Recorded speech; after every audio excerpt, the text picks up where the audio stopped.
तो अब यूपीएससी की प्रिपरेशन करें या हम स्टेट पीसीएस की, तो दोनों की एक साथ प्रिपरेशन नहीं कर सकते। दादरी जैसे छोटे से कस्बे में मेरा जन्म हुआ था, और जैसे छोटे कस्बों की लड़कियों के भी बहुत महत्वाकांक्षी सपने होते हैं।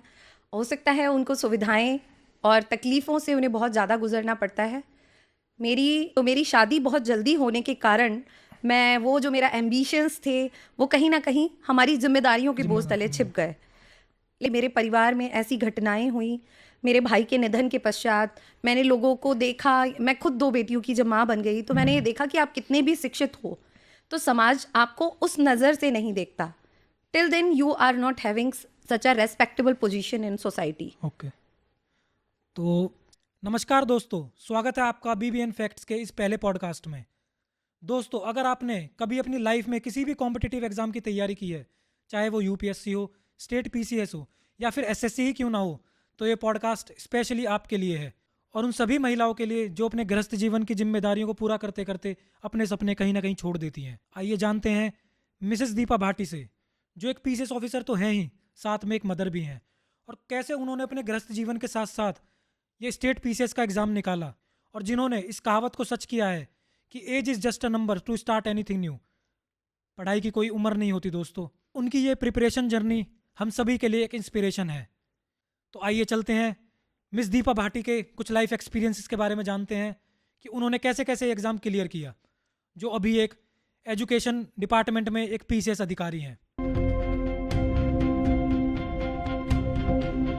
नमस्ते दीपा जी, स्वागत है आपका हमारे इस चैनल बीबीएन फैक्ट्स में। तो अपनी लाइफ के बारे में कुछ बताइए, अभी आप कहाँ पोस्टेड हैं और क्या चल रहा है लाइफ में। जैसा कि आप सभी को पता है कि मेरा चयन 2021 की पीसीएस परीक्षा उत्तीर्ण की है मैंने, और मैं एजुकेशन डिपार्टमेंट में ऑफिसर हूँ, और अभी मेरी पोस्टिंग नोएडा है। ओके, तो कुछ चेंजेस आए लाइफ में आफ्टर सिलेक्शन? देखिए, लाइफ में आप एक चीज़ से दूसरी चीज़ की तरफ जाते हो, और आफ्टर सिलेक्शन मेरी लाइफ में बहुत चेंजेस आए हैं। मैं यही कहना चाहती हूँ कि पहले मैं एक गृहस्थी देख रही थी या स्कूल में एक छोटी सी नौकरी कर रही थी, एक अध्यापिका की जिम्मेदारियों का निर्वहन कर रही थी। अभी मैं एक ऑफिसर हूँ और मुझे बहुत सारी चीज़ें देखनी होती हैं, जिसमें मेरे पास एडमिनिस्ट्रेटिव ड्यूटीज़ भी होती हैं, नॉन एडमिनिस्ट्रेटिव वर्क भी होता है। तो एक संस्था प्रमुख के रूप में मेरी बहुत सारी जिम्मेदारियां बढ़ गई हैं। तो गृहस्थ जीवन में और इसमें अपनी नौकरी में तो कुछ इम्बैलेंस होता है या फिर स्मूथली चलती हैं चीज़ें? देखिए, ये सब आपके ऊपर डिपेंड करता है कि आप किस तरीके से चीज़ों को मैनेज करते हैं। आप अपनी जिम्मेदारियों का, दोनों ही जिम्मेदारियों का किस तरीके से निर्वाह करते हैं, यह आपके ऊपर होता है। बाकी बहुत सारे लोग होते हैं जो आपको इस चीज़ में, क्योंकि अकेला इंसान तो कुछ भी नहीं कर हाँ सकता। जी जी। तो आपका ये पीसीएस ऑफिसर बनने के पीछे सबसे बड़ा मोटिवेशन क्या था, या हम कहे कि what is the turning point of your life, जब आपको लगा कि भाई मुझे ये एग्ज़ाम क्लियर करना है? देखिए, मैं बचपन से, मैं क्योंकि एक बहुत छोटे से शहर से बिलोंग करती हूँ, दादरी जैसे छोटे से कस्बे में मेरा जन्म हुआ था, और जैसे छोटे कस्बों की लड़कियों के भी बहुत महत्वाकांक्षी सपने होते हैं। हो सकता है उनको सुविधाएं और तकलीफ़ों से उन्हें बहुत ज़्यादा गुजरना पड़ता है। मेरी पढ़ाई बहुत, क्योंकि मैं सौभाग्यशाली मानूंगी अपने आप को कि मेरी माताजी शिक्षिका थी और उन्होंने हमें बेहतर से बेहतर शिक्षा दिलाई। उसके पश्चात जो है मैं, लेकिन कहीं ना कहीं ऐसा होता है कि हमारे यहाँ समाज का भी बहुत रोल होता है हमारे यहाँ आप परिवारों में। अग, तो मेरी शादी बहुत जल्दी होने के कारण मैं वो जो मेरा एम्बिशंस थे वो कहीं ना कहीं हमारी जिम्मेदारियों के बोझ जिम्मेदार तले छिप गए। लेकिन जब मुझे एक बार मुझे मौका मिला कि मेरी जीवन में मेरा टर्निंग पॉइंट ये कह सकती हूँ कि मेरे परिवार में ऐसी घटनाएं हुई, मेरे भाई के निधन के पश्चात मैंने लोगों को देखा। मैं खुद 2 बेटियों की जब माँ बन गई तो मैंने ये देखा कि आप कितने भी शिक्षित हो तो समाज आपको उस नज़र से नहीं देखता। Till then you are not having such a respectable position in society. Okay, तो आपका बचपन से सपना था या फिर ये बीच में आया, मतलब हाफ 20-25 साल की एज में जाके ये आया सपना? देखिए, बचपन से सपने, वो कहते हैं ना, हर उम्र में हम बच्चे अलग अलग चेंज सपने होते देखते रहते हैं, हैं। चेंज होते रहते जब हम छोटे होते हैं तब हम बच्चे सोचते हैं कि हम तो हर हर उम्र में मुझे लगता है कि आपके सपने बदलते हैं। हाँ जी, हाँ जहाँ जी। तक मुझे लगता है मेरे केस में, जब तक मैं कॉलेज तक रही तब तक मेरा, जब स्कूलिंग की तब मेरा सपना था कि मैं एक डॉक्टर बनूं। लेकिन कुछ समहाउ मेरा सिलेक्शन जो है मेडिकल में ना होके मेरा बीडीएस में सिलेक्शन हुआ, ओके। तो मैं उसको परस्यू नहीं कर पाई। उसकी जगह मैंने मास्टर्स किया केमिस्ट्री से, और फिर मैं वही घर परिवार जिम्मेदारियां, फिर मैं एक शिक्षिका बन गई, जो शायद मैंने सोचा नहीं था। पर कहते हैं ना, आपकी जो किस्मत होती है, डेस्टिनी शायद कुछ और आपसे चाहती है।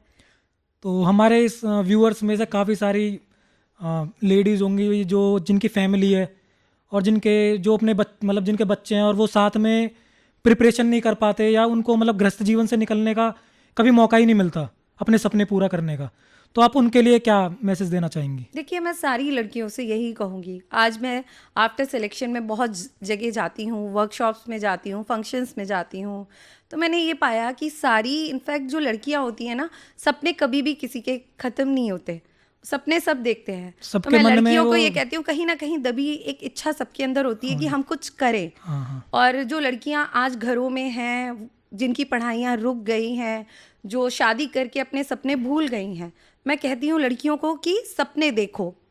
जैसे कि हमारे पूर्व राष्ट्रपति कलाम साहब ने कहा है, ऐसे सपने देखो जो आपको सोने ना दे। मतलब कि आप सपने ही नहीं देखिए, आप उन पे वर्क कीजिए, अपने सपनों को पाने का प्रयास कीजिए। तो मेहनत तो देखो आपको करनी पड़ेगी। लेकिन कुछ फैमिलीज़ हैं जैसे भाई पिछड़े वर्ग के हमारे बहुत सारे जैसे फैमिलीज़ होती हैं, उनको लड़कियों को आगे निकलने का कभी मौका ही नहीं मिलता, तो वो उस पे फिर वो वर्क कैसे कर पाएंगी अपनी उस लाइफ? देखिए, आज आप भली भांति जानते हैं, आज ऑनलाइन का ज़माना है, सब चीज़ें इतनी सुलभ हैं।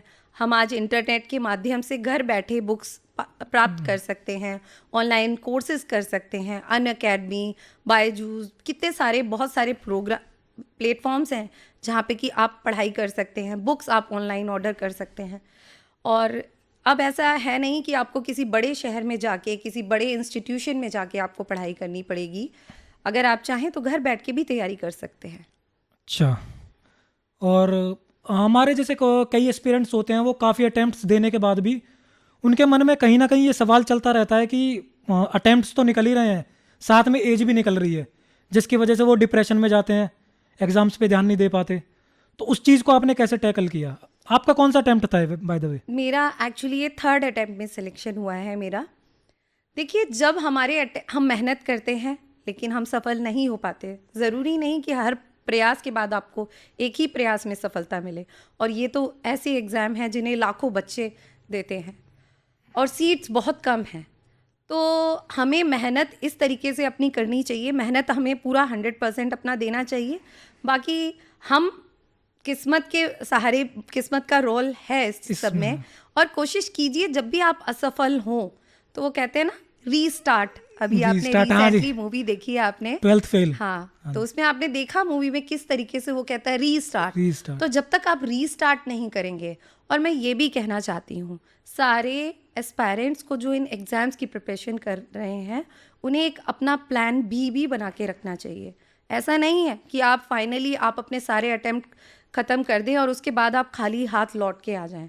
क्योंकि मेरा मानना है ये एग्ज़ाम की प्रिपरेशन आपको एक संपूर्ण आपके पूरे व्यक्तित्व का विकास होता है। इसमें आप वो सब चीज़ें सीखते हो कि जो आपको लाइफ में आपकी एजुकेशन आपको सिखा ही नहीं सकती। तो मुझे लगता है कि इंसान की पर्सनैलिटी जो डेवलप होके एक्चुअल में जिसने इन परीक्षाओं की तैयारी की है, वो भली भांति इस बात से परिचित होंगे। अच्छा, आपने अगर 12th फेल मूवी की बात की है तो उसके साथ उनके दोस्त रहते हैं गौरी भैया, पांडे जी और श्रद्धा, तो हम सबको पता ही है। तो आपके जीवन में कोई ऐसा था दोस्त जिसने आपकी ऐसे हेल्प की हो देखिए, प्रिपरेशन के टाइम? क्योंकि मैं एक मैरिड महिला थी, मैं मैरिड हूँ, मेरी फैमिली, मेरे हस्बैंड, मेरे ब्रदर, मतलब मेरे बच्चों ने, इनफैक्ट मुझे सबने मुझे मोटिवेट किया। मेरी माँ, मेरे पति और मेरे भाई का मैं इसमें योगदान मैं कम ही कह ही नहीं सकती, जिन्होंने बराबर, मैंने अपने आप को हमेशा ऐसे लोगों से अपने आप को घिरा हुआ पाया और कोशिश की नेगेटिव चीज़ों से, वो चीज़ जो मुझे कहीं भी 1% भी डीमोटिवेट करती थी, मैं उनकी तरफ देखती ही नहीं थी। आजकल यही है कि भी कोई ना कोई हमें साथी चाहिए। एग्ज़ाम पास करने के लिए। तो आप इससे सहमत है कि भी नहीं, नहीं, दोस्त कहीं ना कहीं मैटर करती हैं चीज़ें। देखिए कई बार आपके हस्बैंड भी आपके दोस्त हो सकते हाँ। हैं, आपके ब्रदर भी आपके दोस्त हो सकते हैं, और बाकी मुझे लगता है कि इन एग्ज़ाम की तैयारी के लिए एक राइट अप्रोच, एक राइट स्ट्रैटेजी, और बाकी आपकी 100% आपकी मेहनत, बाकी भगवान, माता पिता, सब किस्मत का भी रोल है। एग्ज़ाम यूपीएससी हो या स्टेट पीसीएस हो, तो हमने देखा है कि एक आंकड़ा है कि 5 से 6 लाख हर साल देते हैं बच्चे, लेकिन सीट्स होती हैं 800-900 या ज़्यादा से ज़्यादा 1000। तो उन 5,99,000 बच्चों का आपको नहीं लगता कि गवर्नमेंट को कुछ ऐसी स्कीम निकालनी चाहिए कि भी उन बच्चों को भी कहीं और मौका मिले? देखिए गवर्नमेंट अभी कर रही है बहुत सारी जो ऑर्गेनाइजेशंस हैं उनमें वो बच्चे, क्योंकि मैं मानती हूँ वो बच्चे जो कि मेंस एग्ज़ाम लिख के इंटरव्यू तक पहुँच रहे हैं उनके अंदर काबिलियत है। सीटें आप जो आंकड़ा बता रहे हैं, पहले 1000 वैकेंसी निकला करती थी आज से 6-7 साल पहले यूपी पीसीएस में, उसके पश्चात 700 निकली, अब 200-300 का आंकड़ा रह गया है। तो आंकड़ा बहुत कम है, बहुत कम है। और भी कम है, और बच्चे 7-7, 8-8, 10-10 लाख बच्चे एग्ज़ाम्स को देते हैं। तो मैं मानूंगी कि वो सारे बच्चे कमज़ोर नहीं हैं कहीं भी, वो भी उतने ही काबिल हैं, क्योंकि सीट्स बहुत कम हैं। सरकार अभी ऐसी निकाल रही है कि जो बच्चे मेंस तक पहुंचे हैं उनके लिए जो ऑर्गेनाइजेशंस हैं, प्राइवेट कंपनीज हैं, उनके लिए उनके फॉरवर्ड करने का अभी आया है एक प्रोग्राम। प्लान बी, आप हाँ जी। प्लान बी और होना चाहिए। बाकी प्लान बी, मुझे लगता है प्लान बी आपका खुद होना चाहिए। आपको by the time you are preparing for these exam आप अपना 100% दीजिए, लेकिन साथ ही साथ अपनी इस तरीके से एक अप्रोच बना के रखिए कि अगर आपका इनमें सिलेक्शन नहीं होता है तब क्या, तब आप क्या करेंगे, तब के लिए भी हमें सोचना है। फिर तो आधे से ज़्यादा बच्चे तो यूट्यूब चैनल ही बना लेते हैं।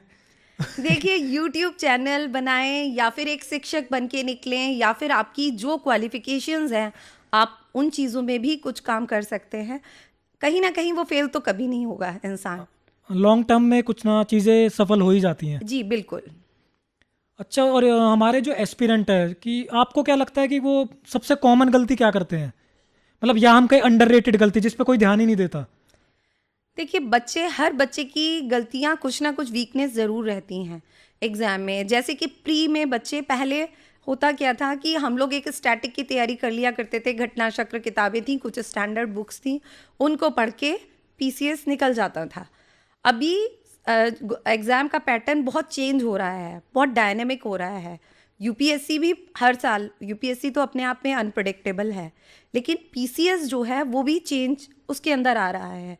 एग्ज़ाम में करंट का वेटेज बहुत बढ़ता जा रहा है, तो हमें करंट के ऊपर बहुत फोकस करना चाहिए, और वो अप्रोच ऐसी रखनी चाहिए कि 3 महीने पहले ही करंट ना पड़े, पूरे साल भर इसके ऊपर मेहनत करनी चाहिए।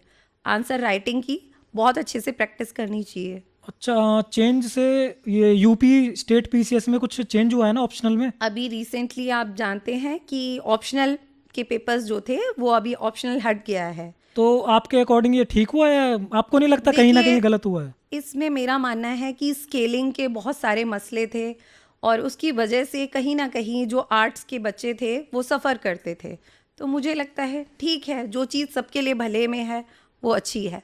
तो अब यूपीएससी की प्रिपरेशन करें या हम स्टेट पीसीएस की, तो दोनों की एक साथ प्रिपरेशन नहीं कर सकते अब? नहीं, स्टेट पीसीएस की आप प्रिपरेशन कर सकते हैं, बस आपको ऑप्शनल का पेपर नहीं देना होगा। Okay okay. और एक पीसीएस ऑफिसर की क्या सैलरी होती है, या हम कहें कि apart from salary what are the perks they get? देखिए पीसीएस ऑफिसर बनने के पश्चात, जैसा कि आप भली भांति परिचित हैं, हमारे जो ये वेस्टर्न ये नॉर्दर्न स्टेट्स हैं, यूपी, बिहार, हरियाणा, इनमें तो आपकी वैसे ही इज्जत, सम्मान बहुत बड़ा है। इस पद का इतना बड़ा सम्मान है। लाल बत्ती मिल जाती है वो। लाल बत्ती वाली चीज़ तो नहीं। देखिए हर पद के साथ हर अलग अलग डिपार्टमेंट में अलग अलग सहूलियतें हैं। आपकी एक अच्छी सैलरी होती है, आपको सम्मान मिलता है, एचआरए मिलता है, टीए, डीए, वो सारी चीज़ें, सुविधाएं आपके पास होती हैं।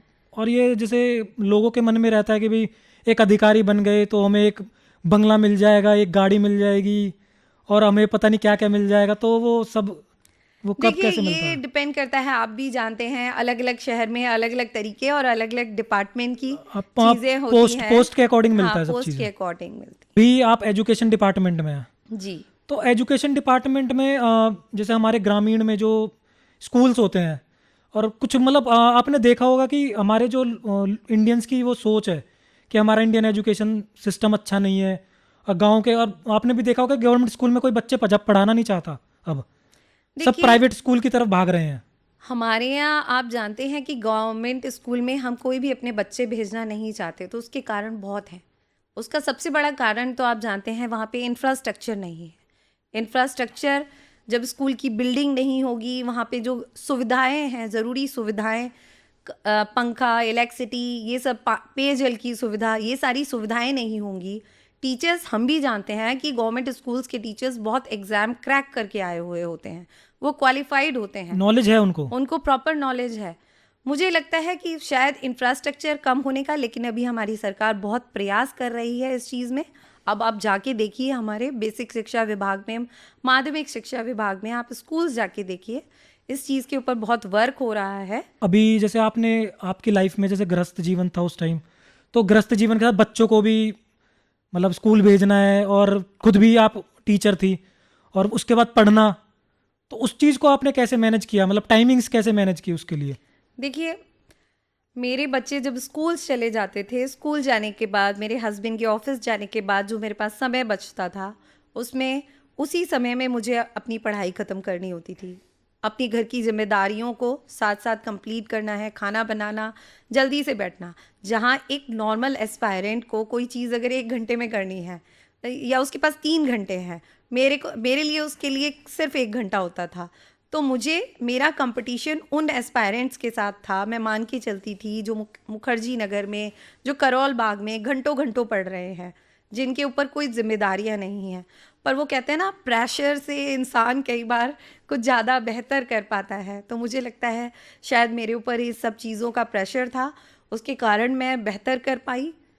और तो आपने कोचिंग ली कहीं, कोचिंग या? नहीं, देखिए, मैंने इस एग्ज़ाम की कोई कोचिंग नहीं ली।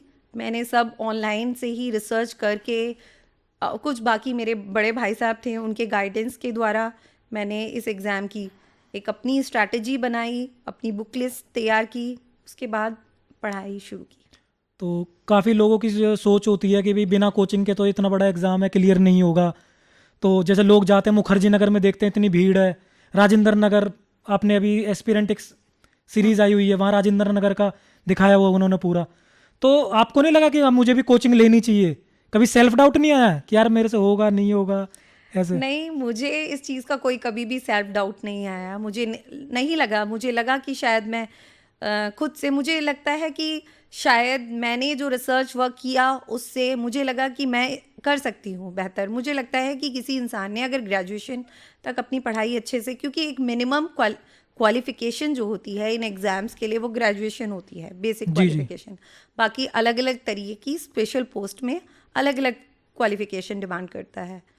तो मुझे लगता था कि ठीक है, मैं अब, मेरी एक अपनी स्ट्रैटेजी है, उसके अकॉर्डिंगली मैं वर्क करती हूँ। बाकी मेरे पास ऑप्शन भी नहीं था, ये हाँ भी जी। कह सकती हूँ। तो आपने एसएससी और बैंक के जो छोटे एग्ज़ाम होते हैं, या छोटे भी नहीं, हम कहीं ग्रुप बी एग्ज़ाम्स होते हैं, तो वो नहीं सोचा कभी देने का? देखिए, मैंने एक्चुअल में, when I decided for these examination, already मेरी एज काफ़ी निकल चुकी थी। जी जी। तो बहुत सारे, इनफैक्ट यूपीएससी के तो सारे ही अटेम्प्ट ख़त्म हो चुके थे। ओके। और बीइंग अ वुमेन, और स्टेट सर्विसेज में ही मैं ये क्लियर करना चाहती हूँ, स्टेट सर्विसेज में जो एलिजिबिलिटी क्राइटेरिया होता है वो अलग अलग होता है, रिजर्व कैटेगरीज के लिए ज़्यादा होता है। तो हाँ। मैं, क्योंकि ओबीसी तबके से, ओबीसी ग्रुप से बिलोंग करती हूँ, तो हमारे लिए एक एज लिमिट थोड़ी सी ज़्यादा थी, तो इसका शायद मुझे बेनिफिट हुआ। और somehow I consider my self lucky कि मैं जल्दी ही इस चक्रव्यूह से बाहर निकल पाई लोग एग्जाम के। वर्षों इस प्रयास करते रहते हैं और उनका निकलता भी नहीं है, तो इसके लिए सच में आप लकी हैं इस चीज़ में तो। जी। और जो बच्चे या एस्पिरेंट जो प्रिपरेशन कर रहे हैं और उनको सफलता नहीं मिल रही, तो उनके लिए क्या, मतलब वो क्या करे, वो छोड़ दे, या फिर जब जिनके अटेम्प्ट से निकल गए वो क्या करेंगे? देखिए, जिनके अटेम्प्ट ही ख़त्म हो चुके हैं उनके लिए तो यही है, मैंने पहले भी बताया कि एक प्लान बी बना के रखें कि बिल्कुल डीमोटिवेट ना हो जाएं, क्योंकि इस एग्ज़ाम की प्रिपरेशन में आप बहुत चीज़ सीख जाएंगे। आपने पॉलिटी, हिस्ट्री, पूरा art and culture, international relations, sociology, बहुत सारी चीज़ें आपने पढ़ी होंगी। अपना ऑप्शनल सब्जेक्ट अलग पढ़ते हैं बच्चे अगर यूपीएससी की प्रिपरेशन की है, तो आप लोगों का ज्ञान इतना विस्तृत हो जाता है। आप चाहें तो उसके पश्चात आप बीएड कर सकते हैं, बीएड करके आप टीचर बन सकते हैं, या फिर आप अगर बीटेक हैं तो अपने अलग फील्ड में जा सकते हैं। ऐसा ज़रूरी नहीं है कि एक कहते हैं ना, एक यही एक एग्ज़ाम है और दुनिया बस यहीं तक है, और बहुत आपके पास बहुत ऑप्शंस हैं उसके बावजूद। कुछ लोग होते हैं वो उनका एक होता है ना कि यूपीएससी ही करना है मुझे और कुछ करना ही नहीं है, तो मेरे हिसाब से वो लोग तो देखिए, बहुत रिजिड होना कहीं भी मैं मानती हूँ कि एक अच्छी सोच नहीं है। हमें एक फ्लेक्सिबल अप्रोच रखनी चाहिए जीवन में, और चाहे वो आपका करियर हो उसमें भी। जी जी जी। और तो आपकी फैमिली में तो कोई था यूपीएससी वो सर्वेंट या सिविल सर्वेंट या हम कहीं स्टेट पीसीएस में जिसने आपको गाइड किया हो? मेरे छोटा भाई जो 2008 में आईएएस ऑफिसर सेलेक्ट हो चुका है, तो उसने मेरे को थोड़ी हेल्प की इस चीज़ में, गाइडेंस, और समहाउ पहला डायरेक्शन कि तुम्हें करना चाहिए और तुम्हारे अंदर इतना पोटेंशियल है, तुम कर सकती हो। Okay okay. तो थैंक यू दीपा जी, यही था हमारा आज का पॉडकास्ट। और थैंक यू सो मच। आप उन सभी लड़कियों के लिए इंस्पिरेशन है जो अपने सपनों को पूरा करना चाहती हैं। तो thank you again. Thank you so much. Thank you दोस्तों for watching this episode till the end. हमें कमेंट में बताइए कि आपको ये एपिसोड कैसा लगा, और अगर आप ऐसे ही जुनूनी लोगों से रूबरू होना चाहते हैं जिन्होंने अपने ज़िंदगी के मुश्किल पड़ाव को पार करते हुए अपने सपनों को साकार किया, तो हमारे चैनल को सब्सक्राइब कीजिए, लाइक कीजिए और ज़्यादा से ज़्यादा लोगों को शेयर कीजिए, जिससे इनकी कहानी हर उस इंसान तक पहुंच सके जो अपने सपनों को साकार करना चाहता है।